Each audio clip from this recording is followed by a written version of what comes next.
এই পৃথিবীতে যত রকমের অশান্তি রয়েছে, যত রকমের বিভেদ রয়েছে, এই সব বিভেদ, সব অশান্তির মূলে হচ্ছে আমাদের স্বার্থ।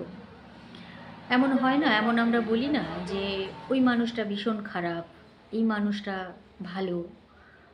দুটো ভালো ভালো কথা বললে বা কেউ খারাপ ব্যবহার করলে আমরা সহজভাবে চিহ্নিত করে ফেলি যে ভালো খারাপ কোনটা, সেটা বুঝে যাই। আসলে ব্যাপারটা কিন্তু সেটা নয়। আমরা কেউই ভালো বা খারাপ নই।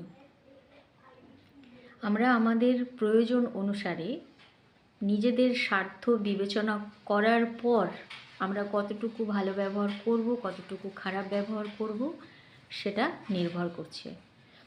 তো কেউ ভালো বা কেউ খারাপ নয়। আমরা শুধু নিজেদের প্রয়োজন অনুযায়ী নিজেদেরকে প্রেজেন্ট করছি, এটুকুই।